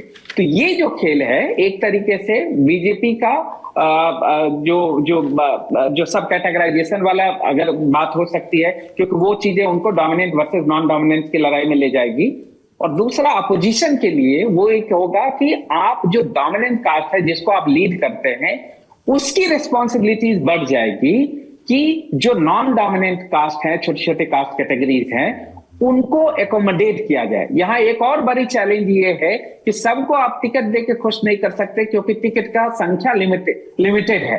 तो उसमें जो छोटी छोटी पार्टियों को वो कैसे रिप्रेजेंटेशन के तौर पे आगे बढ़ाते हैं, या एम्प्लॉयमेंट अपॉर्चुनिटी जनरेट करने के लिए कोशिश करते हैं, या तीसरी चीजें जो बेसिक चीज है, जो बेसिक फैसिलिटीज है, खासकर वो हेल्थ, एजुकेशन, हैबिटेशन और ट्रांसपोर्टेशन की, उसमें कुछ नया चीजें जो है पार्टियां डिमांड करती है या उनकी सरकार बनती है तो उसमें कुछ नया इंप्लीमेंटेशन करते हैं। तो ये देखना एक बड़ा खेल होगा। और मुझे जो लगता है कि कास्ट सेंसस सिर्फ नंबर गिनती की बात नहीं रहेगी, ये एक बहुत बड़ा फेनोमेना जो है वो, और सिर्फ वो मंडल 2 की पॉलिटिक्स नहीं रहेगी, बहुत डिफरेंसेस आएंगे। और जो आने वाला समय है वो कई तरीके की नई पॉलिटिकल एंगल और नई पॉलिटिकल डायरेक्शन को इस देश की राजनीति में प्रस्तुत करेगी। Thank you Ashish, very insightful and detailed response. वरिष्ठ टीवी पत्रकार राजदीप जी काफी देर से इंतजार कर रहे हैं। राजदीप जी नमस्कार, प्रणाम। नमस्कार। वाह, लोकेशन बदल गई, जाली की जगह रोशनी आ गई, रोशन लैंप आ गया। 7 स्टार नहीं सर, मैं श्रीनगर में हूँ। राहुल जी कह रहे हैं किसी 7 स्टार होटल में हैं क्या आप? नहीं सर, यहाँ श्रीनगर में इस समय कोई इस तरह का 7 स्टार होटल नहीं है। मैं एक ऐसी जगह में हूँ जहाँ मैं कुछ होटेलियर्स को मिलने आया था जिनकी दिक्कतें काफी बढ़ गई है बेसरन के बाद, तो उन्होंने मुझे यहाँ बुलाया था, इसलिए मैं यहाँ बैठा हूँ। मैं घूम रहा हूँ बहुत सौरभ। मुझे वो आपकी तरह मैं नोएडा स्टूडियो में बैठकर, लंदन टॉप के स्टूडियो में बैठकर ज्ञान नहीं दे सकता ना। उन्हें होटल में इन्वेस्टमेंट करने जा रहे हैं, होटलियर से मिल रहे हैं ना। अच्छा, ना मैं कोई ना होटल में इन्वेस्ट कर रहा हूँ राहुल जी। मैं अभी भी वही करता हूँ जो मैं 20 साल पहले करता था कश्मीर में। कर दीजिए, हम 20% डिस्काउंट पे रह लेंगे। बात करता हूँ। राजदीप जी, 2 चीजें हैं। आप अदरिंग के बड़े खिलाफ रहते हैं, लेकिन जिस तरह से आपने नोएडा में बैठे हुए संपादक इस शब्द का इस्तेमाल किया है, खासतौर पर तब जब आप अक्सर कहते हैं कि मैं इस अदरिंग का बहुत शिकार होता हूं, मुझे अलग किया जाता है, अलगाया जाता है। दूसरा सर, जब न्यूज़ की साइकिल हैवी हो तब जनरल को हेडक्वार्टर में बैठना चाहिए, ना कि होटेलियर्स के साथ श्रीनगर में। रिपोर्टरों की रोटी नहीं खानी चाहिए। और तीसरी चीज सर, बूट्स पे, ग्राउंड पे बूट्स जो है वो रिपोर्टर्स के होने चाहिए। और मुझे आपको बताते हुए बड़े संतोष का अनुभव हो रहा है कि जब भी कोई घटना होती है तब लल्लन टॉप के रिपोर्टरों को मैं पहुंचता हूं, मैं वहां भेजता हूं। I miss my reporting days sir, लेकिन मेरी कॉल ऑफ ड्यूटी ये कहती है कि मैं हेडक्वार्टर में रहूं, अपने रिपोर्टर्स को, अपनी डेस्क को मॉनिटर करूं और खुद रात में देश की जनता को बताऊं कि आज दिन भर क्या समाचार रहे। तंज के अंदाज में कह रहे थे तो कोई बात नहीं, बाकी आपके कहेगा मुझे बुरा नहीं लगता है। अदरिंग के आप विक्टिम रहे, इसलिए थोड़ा सा अजीब लगा कि आपके मुंह से, आपके मुखारबिंद से इस तरह के श्री वचन निकले। देखिए मेरे दोस्त, पहली बात, मैं आपकी तरह एडिटर नहीं हूं। जिस दिन जब मैं एडिटर था तो मैं ज्यादातर मेरे स्टूडियो में रहता था। आज मैं एडिटर नहीं हूं। मुझे वो सौभाग्य नहीं है जो आपके पास है कि आप रिपोर्टर्स को यहां भेज सकते हैं, वहां भेज सकते हैं। मैं बस एक पत्रकार हूं और पत्रकार के नाते मैं अलग अलग जगह बीच बीच में जाता हूं। मैंने कश्मीर काफी सालों से मैं यहाँ आता रहा हूँ, तो काफी लोगों को जानता हूँ। इसलिए जब इतनी बड़ी और भयानक घटना हुई जैसे बैसरन में हुई, तो मैंने सोचा लोगों के साथ जाकर मिले, पूछे उनको कि किस तरह से देखते हैं, क्या वाकई यहाँ कश्मीर वादी में कुछ बदलाव आ रहा है। ये सब आप नोएडा स्टूडियो में बैठकर नहीं कर सकते। मैं कोई अदरिंग नहीं कर रहा था, मैं बस पत्रकार होने के नाते मुझे कभी लगता है कि कहीं कहीं स्टूडियो में जो आवाजें होती है वो हकीकत, जो जमीनी हकीकत है, उससे बहुत ही परे है। और ये खास करके मैं देखता हूं जब कश्मीर का वाकया आता है तो मैं और देखता हूं, क्योंकि स्टूडियो में आजकल कमांडो चैनल्स निकले हैं। राजदीप जी, वैसे तो मेरी उम्र नहीं है आपको सलाह देने की, फिर भी मैं आपसे गुजारिश करूंगा कि आप अपने स्टूडियोज की और चर्चाओं की सैंपलिंग टीवी से करना बंद करें, लल्लन टॉप देखा करिए। यहाँ कोई कमांडो स्टाइल पत्रकारिता नहीं होती है। देखिए, आप यही इसी चर्चा को सुनिए, कितने आराम से श्यामलाल जी अपनी बात कह रहे हैं, विकास जी अपनी, राहुल जी अपनी। ये आप कहाँ की सेंसिबिलिटीज को यहाँ ले आते हैं सर? हम आपको यंग पत्रकार कह रहे हैं, आप टीवी वाली सेंसिबिलिटी लेके आ रहे हैं। मैं पिछले आधे घंटे से तीनों को सुन रहा हूं और बहुत ज्ञान मिला है मुझे वाकई। और मैं मानता हूं, मैं जब ये कहता हूं नोएडा स्टूडियो, इसका मतलब नहीं है कि हर नोएडा स्टूडियो को मैं उसी तरह से उसी गिनती में रखता हूं। मैं तो लल्लन टॉप का बड़ा प्रशंसक हूं, तो आप बैकफुट पर मत जाइए। मैंने जब कहा, मैंने आपका नाम भी नहीं लिया ना लल्लन टॉप का लिया, मैंने कहा जी कई बार शार्प कट खेलने के लिए, खेलने के लिए और गैप के बीच से चौका निकालने के लिए बैकफुट पर जाना पड़ता है। बैकफुट पर जाना कोई बुरी बात नहीं होती हमेशा। आपसे बेहतर क्रिकेट की टर्मिनोलॉजी को कौन समझेगा? एक महान क्रिकेटर के बेटे हैं आप। देखिए, नहीं, मेरा ये कहना है खास करके कश्मीर को लेकर कि एक इतना कॉम्प्लेक्स इशू है, कभी कभी जमीन पर जाकर लोगों से मिलकर आपको और ज्ञान मिलता है। मैं यहाँ रिपोर्टर्स हैं, मैं कभी भी किसी रिपोर्टर की अहमियत को कम नहीं करता। मैं तो हर रिपोर्टर के साथ यहाँ बात करता हूँ, कश्मीर से हो, इंडिया टुडे से हो, मैं उनसे जानकारी लेता हूँ। ना ही मैं अपने आप को कोई पैराशूट जर्नलिज्म। अरे पर आप ये सब बातें नेता नगरी में आके क्यों कह रहे हैं? नहीं, क्योंकि आपने पूछा कि आप होटल में क्या कर रहे हैं, तो मैंने सिर्फ इतना देखिए। एक तो राजदीप जी, आप फिर मुझे पुरानी बात याद आ गई। मैं एक सिंपल सी चीज कह रहा था कि पिछले फ्रेम में आपके पीछे जाली थी, अब एक लैम्प शेड दिख रहा है। इतनी सी बात कही थी और उस बात को आप कहां ले गए? आप हर चीज को व्यक्तिगत आलोचना की तरह क्यों लेते हैं? मुझे तो बड़ी खुशी है कि आप ऐसी रोशनी में, ऐसे स्पॉटलाइट में, आप भैया 7 स्टार 10 स्टार जितने स्टार होते हैं गैलेक्सी में, उस होटल में जाएं, आपका अपना होटल खोलें। एडिटर वाली बात पे देखिए, हम सब में, हम 5-6 लोग जो खड़े हैं उनमें सबसे बूढ़ा कौन है? मैं जी। और आज से 26 साल पहले ये आदमी मेरा एडिटर था, तो भैया एडिटर की डेफिनेशन तो अब मैं चेंज नहीं कर सकता। चलिए देखिए, सर राजदीप जी कास्ट सेंसस के विषय पे हम लोग चर्चा कर रहे हैं। जी। विज्ञ पैनल है, आशीष रंजन, विकास पाठक, राहुल श्रीवास्तव और श्यामलाल यादव जी ने अपनी बात रखी।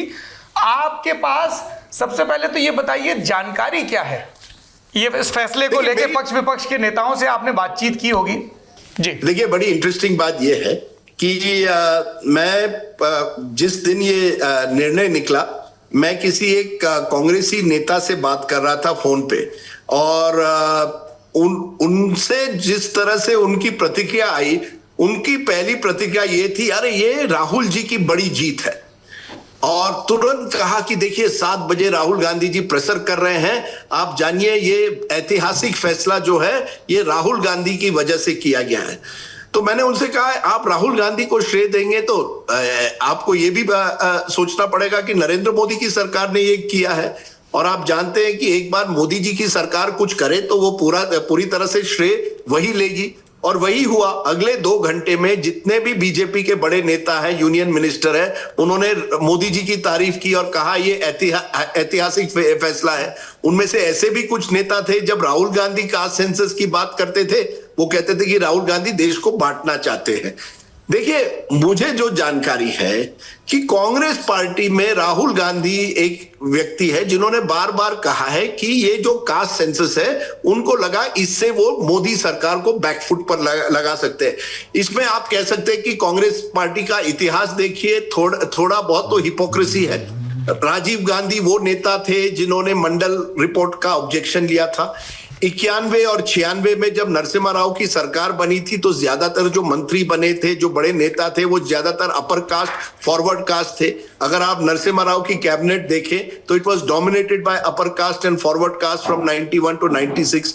फिर सोनिया गांधी आती है 98 में, कांग्रेस का नेतृत्व करती है। 98 से 2010 तक सोनिया गांधी के गवर्नमेंट ने केवल अर्जुन सिंह वो नेता थे, मुझे लगता है, जिनको एक तरह से पॉलिटिकल इसका एडवांटेज कैसे लेना है इसकी जानकारी थी। बाकी नेता इस पर ज्यादा ध्यान नहीं ले रहे थे। फिर वीराप्पा मोइली सोशल जस्टिस और लॉ मिनिस्टर बनते हैं, मुझे लगता है 2009-10 में। और वीराप्पा मोइली ने कहा कि मैं इस कास्ट सेंसस के जरिए एक तरह से कांग्रेस को सामाजिक न्याय के एक तरह से लीडरशिप रोल देने में सक्षम रहूंगा। उनका ऑपोजिशन किसने किया? पी चिदम्बरम, प्रणब मुखर्जी, जयराम रमेश का भी नाम आता है। इन सब लोगों ने कहा ये कास्ट सेंसस की जरूरत नहीं है। अब वही जयराम रमेश, आपने देखा होगा, राहुल गांधी के बगल में बैठे थे जब ये प्रेस कॉन्फ्रेंस कर रहे थे और क्रेडिट एक तरह से कांग्रेस पार्टी लेने की कोशिश कर रही थी। राहुल गांधी ने 2009 और 12 में ऐसा कुछ नहीं कहा कि जिससे लगा कि वो कास्ट सेंसस के पक्ष में है। 2014 के बाद भी जब वो एक तरह से विपक्ष के चेहरे बने, तब भी राहुल गांधी ने कुछ नहीं कहा। 2018-19 के बाद, खास करके 2019 के हार के बाद, राहुल गांधी के इर्द गिर्द जो लोग थे, जो कई लोग ओबीसी समाज, दलित समाज से आते हैं, कुछ फॉरेन एडवाइजर्स भी उनके हैं। ये आपको जानकारी से आश्चर्य होगा। एक तो उनके जिनसे उन्होंने बात की, वो इंटेलेक्चुअल्स जो हैं, वो फॉरेन यूनिवर्सिटीज में पढ़ाते हैं। उन्होंने कहा कि अगर आपको हिंदुत्व को टक्कर देनी है तो कांग्रेस पार्टी को सामाजिक न्याय को आगे बढ़ाना पड़ेगा। तो उस पूरे परिप्रेक्ष्य में राहुल गांधी और उनके करीबी लोगों ने एक सामाजिक न्याय प्लेटफॉर्म शुरू किया। देश भर में उन्होंने कोशिश की कि इस तरह की मीटिंग्स हो। और राहुल गांधी ने 2023 के कर्नाटक चुनाव के पहले पूरी तरह से कहा कि ये जो है ये हमारा एक तरह से ब्रह्मास्त्र रहेगा। अब आते हैं 2025 में, 2024 में जब कांग्रेस की सीटें बढ़ी तो कांग्रेसियों को लगा ये जो कास्ट सेंसस का कार्ड राहुल गांधी ने खेला है उसका हमें एडवांटेज मिला है। वो ये भूल गए कि मध्य प्रदेश, अन्य उत्तर भारतीय राज्यों में, छत्तीसगढ़, वहां जब राहुल गांधी ने कास्ट सेंसस की बात की थी, उन्हीं राज्यों में बीजेपी को सफलता मिली। तो ऐसा नहीं था कि कास्ट सेंसस की वजह से कांग्रेस कोई जीत रही थी, लेकिन डर था जो ये कहा गया कि संविधान बदला जाएगा, आरक्षण छीना जाएगा, उसका नुकसान बीजेपी को भुगतना पड़ा और कांग्रेस को उसका एडवांटेज हुआ। इसके बाद कांग्रेस की 2 सरकारें थी, कर्नाटक और तेलंगाना। कर्नाटक में सिद्धरामैया जी जो हैं, उन पर दबाव हाईकमांड यानी राहुल गांधी और उनके करीबियों ने डाला कि जो कास्ट सेंसस कर्नाटका में हुआ है उसे पब्लिक कीजिए और उसके जरिए आप अपने पॉलिसीज बनाइए। लेकिन कर्नाटका में उसका रेजिस्टेंस कांग्रेस में ही था और सिद्धरामैया और डीके शिव कुमार की लड़ाई के बीच वो जो कास्ट सेंसस है, भले ही वो कैबिनेट के सामने लाया गया है, लेकिन बार बार उसे टाला गया है कि उसके डिटेल्स कैसे पब्लिक करे, क्योंकि जो अंदरूनी खबर ये है कि लिंगायत समाज जो है उसके नंबर्स उस सेंसस में थोड़े कम है और उसका राजनीतिक कुछ ना कुछ असर कर्नाटक की राजनीति में हो सकता है। रेवंत रेड्डी जो है वो पूरी तरह से तैयार हुए, क्योंकि रेवंत रेड्डी दिखाना चाहते थे कि मैं एक अलग तरीके का कांग्रेस लीडर हूं। और आप देखिए 2 हफ्ते पहले रेवंत रेड्डी ने ये कास्ट सेंसस पब्लिक किया। उन्होंने एक बड़ा सम्मेलन भी रखा था कुछ दिन पहले, जिसमें कई बैकवर्ड कास्ट इंटेलेक्चुअल्स, नेता, न केवल देश के लेकिन बाहर से भी इंटेलेक्चुअल्स को लाया था कि हम वो सरकार है जो कास्ट सेंसस को अमल करने जा रहे हैं। इस परिप्रेक्ष्य में उसके कुछ दिन बाद ये फैसला आता है। लोगों को आश्चर्य इस वजह से हुआ क्योंकि उस दिन सबकी निगाहें थी कि नरेंद्र मोदी जी पाकिस्तान के खिलाफ क्या कार्रवाई करेंगे। अब उस माहौल में जब आप कास्ट सेंसस का ऐलान करते हैं तो लोगों को की 2 राय हुई। एक तो क्या आप कहीं ना कहीं ये इस समय इसलिए ला रहे हैं ताकि कांग्रेस का को जो भी थोड़ा बहुत क्रेडिट मिल सकता है वो भी कम हो जाए, या आप इस वजह से ला रहे हैं कि क्योंकि आपने अभी तक पाकिस्तान के खिलाफ कोई ठोस कदम नहीं उठाया, बैसरन के बाद नहीं उठाया, तो कम से कम कास्ट सेंसस को चर्चित कर दे। तो ये जो पूरा परिप्रेक्ष्य है कि कांग्रेस पार्टी की जो एक तरह से एक जो कांग्रेस पार्टी या राहुल गांधी के करीबी समझते थे उनका ब्रह्मास्त्र है, उसको कैसे कमजोर किया जाए और मोदी जी को क्रेडिट दिया जाए। जी राजदीप जी, ये बताइए, कांग्रेसी मित्रों से बात हुई, भाजपा के मित्रों से भी कुछ बात हुई, बीजेपी इस मूव को कैसे कैपिटलाइज करने वाली है?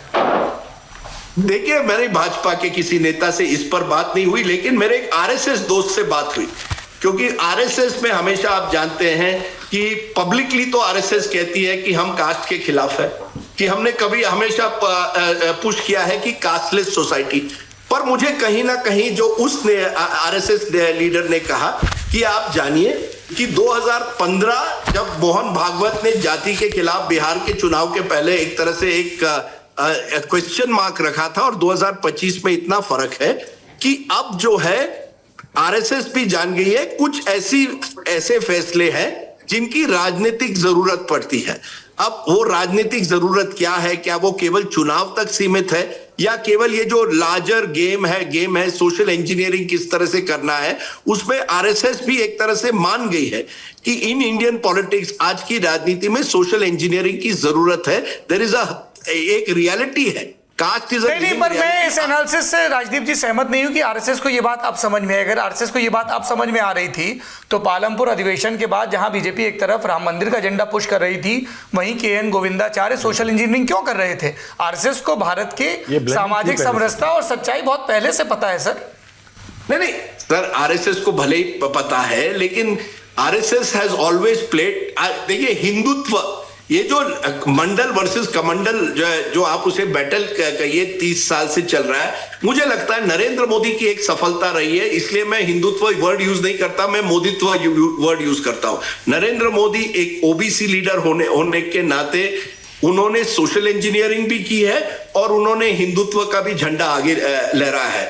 I think in that sense, because he is now bigger in a way than the RSS itself, आप माने ना माने, Narendra Modi is today the number 1 neta of the entire Sangh Parivar. It is not Mohan Bhagwat, and Narendra Modi is the kind of neta जो मोदित्व को आगे करते हैं। और मोदित्व की राजनीति आपने पिछले चुनाव में देखी है ना, कितने सीटें ओबीसी की सीटें बीजेपी ने दी है मोदी जी के टाइम पर, और कितनी दी थी जब वाजपेयी। राजदीप जी आपकी आरएसएस पे टिप्पणी पर श्यामलाल यादव जी कुछ जोड़ना चाहते हैं इंडियन एक्सप्रेस से। जी सर। जी राजदीप सर, मैं ये कह रहा था कि जैसा आपने शुरू में कहा कि आरएसएस कास्टलेस सोसाइटी की बात करता है, वो हिंदू की बात ज़्यादा करते थे, लेकिन उनको ये 2015 के मोहन भागवत के उस पांचजन्य के इंटरव्यू के काफ़ी पहले रियलाइज़ हो गया था। और मैं आपको बता रहा हूँ कि आरएसएस से जुड़ी कुछ संस्थाएं पिछले करीब 15 साल से जातियों के चौधरियों की अलग अलग सभाएं करती हैं, अलग अलग मीटिंग्स करती हैं अलग अलग जातियों के चौधरियों की। तो वो इस सोसाइटी की इस रियलिटी को बहुत पहले समझ गए थे। वहाँ पर भी काफ़ी सोशल इंजीनियरिंग हुई है, जैसे बीजेपी में हुई है पिछले वर्षों में। तो पिछले 10 साल के पहले जो ये मोटे तौर पर लगता था आरएसएस की साइकी लीडर्स की वो रिजर्वेशन के खिलाफ टाइप की रहती थी, वही रिफ्लेक्ट किया था मोहन भागवत के उस इंटरव्यू में 2015 के। लेकिन वो अब काफ़ी उससे संभल गए हैं। आप देख रहे होंगे कि आरएसएस के नेता उसके बाद इन मसलों पर बोलने से बहुत कतराते हैं, और रिजर्वेशन के खिलाफ तो कोई अब उस ढंग से नहीं बोलता है। तो जाति की सच्चाई को मैं कहूँगा सर कि आरएसएस ने पहले समझ लिया था। मतलब 15 साल पहले का तो मैं जानता हूँ कि इनके यहाँ वो जातियों की चौधरियों की अलग अलग बैठकें होने लगी थी। नहीं, मेरा इतना ही कहना है कि 2015 और आज के बीच इतना ही फर्क हुआ है कि बैलेंस ऑफ पावर जो है, एक तरह से balance of power with in the संघ परिवार, वो फर्मली विद बीजेपी है। ये जो नहीं सर, ये मैं इससे भी डिसएग्री कर रहा हूं कि balance of power with in BJP था अप टिल 2024। अगर अभी भी वो बीजेपी के पास बैलेंस ऑफ पावर होता तो अब तक राष्ट्रीय अध्यक्ष का अनाउंसमेंट हो चुका होता सर। और ये जाति वाले फैसले से भी एक दिन पहले मोहन भागवत और नरेंद्र मोदी की मीटिंग ना हो। कह रहे हैं सौरभ जी कि नरेंद्र मोदी जी संघ परिवार के नेता नंबर 1 नहीं है आज। नहीं, ये मैंने नहीं कहा।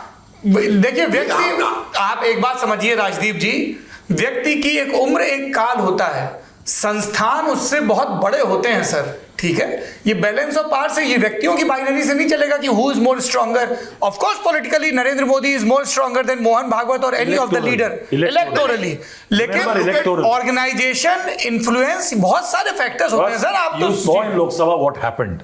Rajdeep himself in the debates was saying that the RSS backed out and the BJP suffered.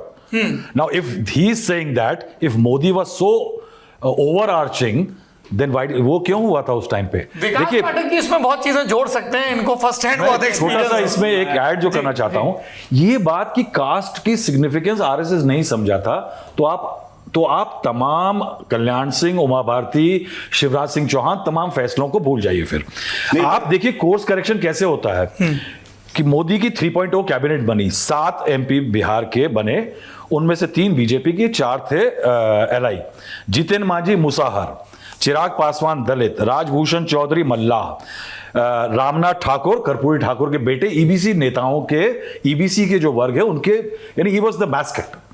उसके बाद देखिए कि उन्होंने अब क्या कर दिया, इन सारे वर्गों को जोड़ दीजिए तो 85 वर्सेस 15% की लड़ाई बिहार की है। अब उसके अंदर देखिए कि अगर पिछड़ा वर्सेस अगाड़ी की लड़ाई है तो बीजेपी उसी वोकैबुलरी पे आ गई जो 1980 से प्रिवेल कर रही है, शिवलाल जी, है कि नहीं? अब ये बताइए कि अगर ये नहीं होता, क्योंकि तेजस्वी भी अपनी तरफ से कोशिश कर रहे हैं माई बाप में, आप देखिए कि बीजेपी किस तरह से ट्रांसफॉर्म कर रही है कि जो कम्युनिटीज और रिलीजियस सिंबल्स हैं उनको कैसे अडॉप्ट कर रही है। आप बिहार में देखिए कि केवट राम, गोहराज निषाद और इवन सोहेल देव, ये जो सिंबल्स हैं उनको अडॉप्ट कर रही है। तो क्या आप समझते हैं कि ये आरएसएस की बिना सहमति के हो रहा है, या ये एक दिन में हो रहा काम है, या ट्राइबल में जो वनवासी कल्याण आश्रम वाले काम करते हैं वो निरंतर काम होता है? देखिए आपने ये जो सिंबल्स की बात कही, प्रोफेसर बद्री नारायण का बड़ा विस्तार से इस पे काम है कि बहुजन समाज पार्टी जब 90 के दशक में उत्तर प्रदेश में सत्ता के केंद्र में आती है, अलग अलग जातियों के नायकों को आप पहली बार पब्लिक डिस्कोर्स में सुनते हैं कि पासी समाज के लिए सुहेल देव हैं, वीरांगना झलकारी बाई हैं, अवंती बाई लोधी हैं। और उस प्रोसेस को जब बीजेपी और संघ को रियलाइज होता है तो उनकी जो आखिरी सेकंड लास्ट बुक है उसमें वो बताते हैं कि किस तरह से महादलितों के लोकल आइकन्स को, लोकल डीटीज को किस तरीके से वो मेन स्ट्रीम में इंक्लूड कर रहे हैं, कहीं मंदिर बनवा रहे हैं, कहीं सपोर्ट कर रहे हैं। और ये बात बीजेपी के सामने वाला पक्ष भी समझ रहा है। आज जब हम ये बातचीत रिकॉर्ड कर रहे हैं तब अखिलेश यादव का बयान है कि हम जब आएंगे तब गोमती के किनारे सोहेल देव का पार्क बनेगा, सोने की तलवार होगी। So everybody stand to apply Vikas party. मैं पूरी तरह मानता हूं कि ये जो डिफरेंस है ये ऑलरेडी 90s से तो शुरू ही हो गया था प्रोसेस, लेकिन उससे पहले भी हम एक चीज ना भूलें कि आप देखिए जिसको हम ये अपना सेकेंड डेमोक्रेटिक रेवोल्यूशन बोलते हैं, डीपनिंग ऑफ डेमोक्रेसी बोलते हैं, वो एंटी कांग्रेसिज्म क्या थी, उसमें लोहियावादियों के साथ कौन था, तो जनसंघ था। वो भी एक सच्चाई है जिसको आप भूल नहीं सकते। उसके अलावा रामशिला पहली किसने रखी थी? कामेश्वर चौपाल, जो बिहार के दलित थे। तो सच्चाई है कि एक बात है कि एक टाइम पे आरएसएस बहुत ज्यादा महाराष्ट्रियन ब्राह्मण हैवी थी। ऐसा नहीं है जरूरी उसकी चॉइस, लोग जुड़ भी नहीं रहे थे, लोगों को जुड़ने में भी 50-60 साल लगे। और संघ ने जैसे जैसे लोग जुड़ते गए तो आप देखें पिछले 30-40 साल में काफी अंतर आ चुका है। ये मुझे लगता है एक पुरानी एकेडमिक अंडरस्टैंडिंग है जो बोलती है कि brahminical organization versus social. Interesting चीज है कि बीजेपी जब भी जीत जाती है ना तो उसका हिंदुत्व भारी होने लगता है। वो छोटी चीजों को इनको थोड़ा इग्नोर करना, ये बीजेपी की एक कमजोरी है। जैसे कांग्रेस भी सत्ता में आने के लिए ऑर्गेनाइजेशन मजबूत नहीं करती है, बीजेपी हैज अ टेंडेंसी जब जीत जाती है तो उसका हिंदुत्व ज्यादा भारी हो जाता है और ये कोर मुद्दों को वो भूल जाते हैं। अब जैसे कांग्रेस का इतिहास देखिए, यानी बिहार को लेकर के इतना what a state it is, यानी पॉलिटिकल अवेयरनेस के मामले में गजब राज्य है। 1912 में लड़ाई शुरू हुई बिहार राज्य के लिए, 1930 आते आते शाहाबाद में त्रिवेणी संघ बना जी। 3 बड़े नेता उस टाइम में आए, यदुनंद मेहता, शिवपूजन सिंह, जगदेव यादव। हुआ क्या, ये सारे कांग्रेस में चले गए। सोचिए, इतना बड़ा एक 3 ओबीसी जो कुर्मी, आपके यादव और क्योरी थे, ये इकट्ठे हो रहे हैं। 1930 में एक संघ बन रहा है, वो कांग्रेस में जाते हैं, ये नेता हाशिए पे हो गए, पूरा मूवमेंट ठंडा हो गया। The Congress had the bigness advantage at one time. 1931 में सेंसस हो रहा है, 1930 में महासंघ बन रहा है। Congress could have thought about it, मगर उस टाइम पे इवन कांग्रेस के पास एक अपर कास्ट मेंटालिटी थी, वो एक क्राइसिस कांग्रेस पार्टी में थी। इसमें जिन दर्शकों की दिलचस्पी हो, राहुल जी ने जिस प्रसंग का जिक्र किया त्रिवेणी संघ का, इंडियन एक्सप्रेस से जुड़े पत्रकार हैं संतोष सिंह जी, उनकी 2 किताबें हैं, बिहार रूल्ड मिसरूल्ड और जेपी टू बीजेपी।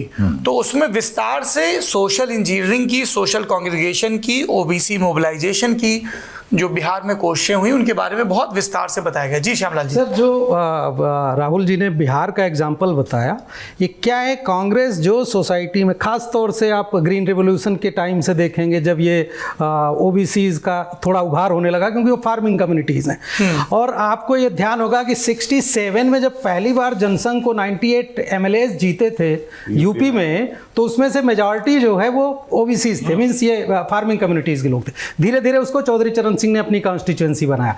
लेकिन मैं जो कह रहा था, वो कांग्रेस की कैसे, कांग्रेस का जो कन्फ्यूजन है उसका फायदा दूसरों को मिला, ये बहुत कम लोगों को पता होगा। शायद अब कांग्रेस के इस समय के लोगों को भी नहीं याद होगा कि उत्तर प्रदेश में ओबीसी रिजर्वेशन सबसे पहले मंडल लागू होने के पहले 15% देने का जो फैसला हुआ था, वो एनडी तिवारी की कैबिनेट ने किया था। उसको लागू किया था, उसके 2 महीने बाद आए थे रामनरेश यादव, सारा क्रेडिट रामनरेश यादव ले गए। लेकिन कैबिनेट एनडी तिवारी की डिसाइड करके गई थी। शायद इसका कोई क्रेडिट कांग्रेस वाले भी लेना नहीं जानते। वो चाहें तो ये उनको बोलना चाहिए कि मैंने पहली बार, हमने दिया यूपी में ओबीसी रिजर्वेशन। वजह यही है कि जैसे 80s की शुरुआत में, मीन्स संजय गांधी के निधन के पहले, जब उनको यूपी पे उन्होंने जब कहिए कि होल्ड बनाई थी अपनी, तो उनको लगने लगा कि जैसे यूपी कांग्रेस और यहाँ के सिस्टम पर ब्राह्मणों की बड़ी होल्ड है, तो उसका विकल्प उन्होंने सोचा, तो वीपी सिंह को लेके आए, चीफ मिनिस्टर वीपी सिंह को बनाया। तो जो चेंजेस सोसाइटी में नीचे हो रहे थे, जैसा राहुल जी ने बिहार के संदर्भ में बताया, कांग्रेस उसको आत्मसात कर ही नहीं पा रही थी। वो सरकार चलाने में तो उसका ध्यान था, लेकिन संगठन उनका गायब होता गया। आज की तारीख में जो कांग्रेस है, कई राज्यों में, कई क्षेत्रों में जहां वो थोड़ी बहुत मजबूत है, it is because of some families. उनका ऑर्गेनाइजेशन वो ग्राउंड से ख़त्म है, आप सब मेरे से ज़्यादा ये जानते हैं। तो और उसकी वजह यही है कि धरातल पर जो चेंज हो रहा था, जिसको वीपी सिंह ने भी समझ लिया था, और कांग्रेस छोड़ करके उसकी एक कॉन्स्टिट्यूएंसी उन्होंने तैयार कर दी, जिसको फिर बाकी लोग आगे ले गए। वो कांग्रेस के बड़े बड़े दिग्गजों को वो उसी पुरानी 1960 की मेंटालिटी में पड़े रहे, उन्होंने अपने को चेंज नहीं किया। और आज नॉर्थ इंडिया, अच्छा देखिए, और आपने जिक्र किया वीपी सिंह के लाने का, जगन्नाथ पहाड़िया को वो राजस्थान में लाते हैं जहां पॉलिटिकली दलित मोबिलाइजेशन उतना नहीं था।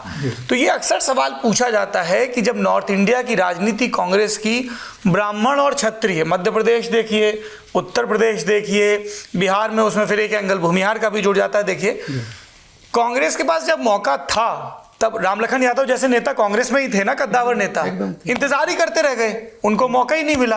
बलराम यादव जैसे नेता कांग्रेस में थे, चंद्रजीत यादव कांग्रेस में थे। तो ये भी दलित मुस्लिम कॉम्बिनेशन जब था उनका, रेनबो कॉम्बिनेशन, तो वही 50% ले जाता था। तो लगा कि भाई बाकी लोग जो है देख रहे हैं, निश्चित राज करो। अर्जुन सिंह जाएंगे तो मोतीलाल वोरा आएंगे, वो जाएंगे तो वीर बहादुर सिंह जाएंगे तो नारायण दत्त तिवारी आएंगे। बहरहाल राजदीप जी, आप अपना क्लोजिंग आर्ग्यूमेंट दे दीजिए, फिर हम इस लंबे और ज्ञानवर्धक सत्र को समाप्त करें। मैंने सभी को सुना कि आरएसएस ने एक तरह से कई साल पहले ही ये निर्णय लिया कि हम अपने आप को एक तरह से, एक ओबीसीआइजेशन होगा, महाराष्ट्र ब्राह्मण जो अपर कास्ट उनकी छवि थी उससे दूर हटेंगे। लेकिन जानिए, ये स्ट्रेटेजिक था।